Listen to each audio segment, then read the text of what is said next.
The question of whether the Nephilim returned after the flood is a fascinating one, and interpretations vary widely among scholars, theologians, and researchers. Here's a breakdown of the key arguments and evidence often discussed. Before we start, we'd like to ask for your support. If you enjoy our video, please hit the like button. This will help us reach more people and create content for you.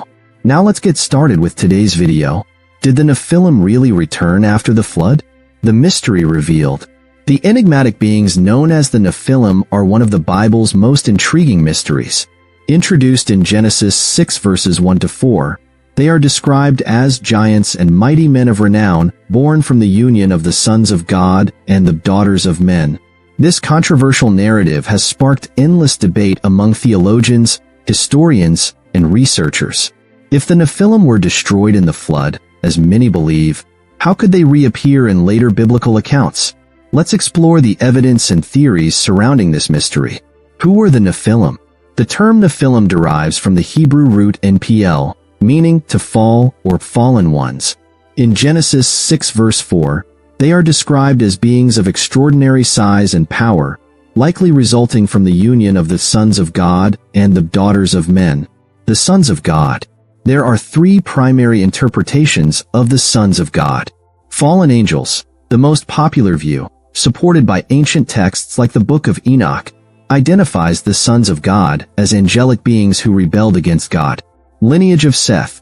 Some believe they were the godly descendants of Seth, Adam's third son, who intermarried with the ungodly lineage of Cain. Earthly kings or nobles. Another interpretation suggests the sons of God were human rulers who claimed divine status.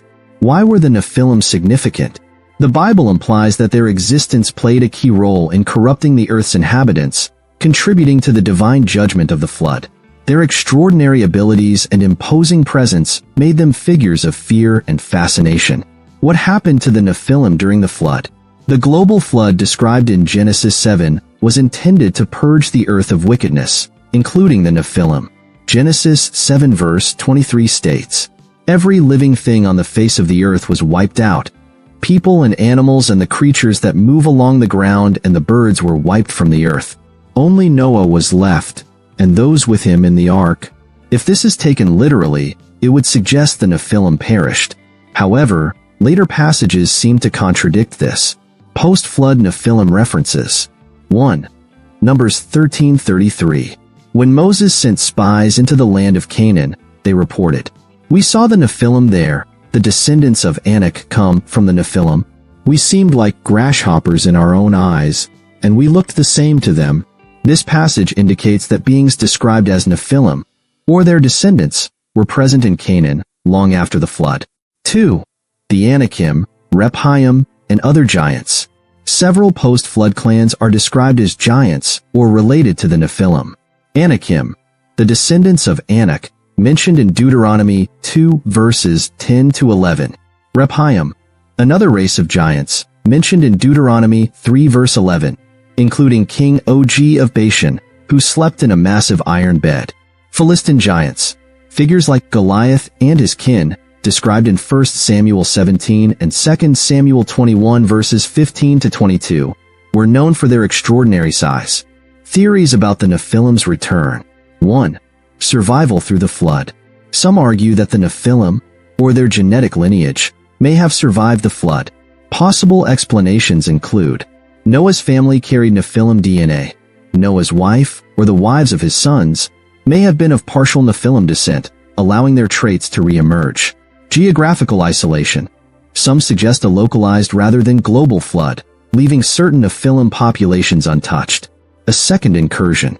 Another theory posits that the fallen angels repeated their actions after the flood, again mating with human women to produce giants. This view is supported by the idea that the fallen angels were not permanently restrained until a later time, as suggested in Jude 1 verse 6 and 2 Peter 2 verse 4.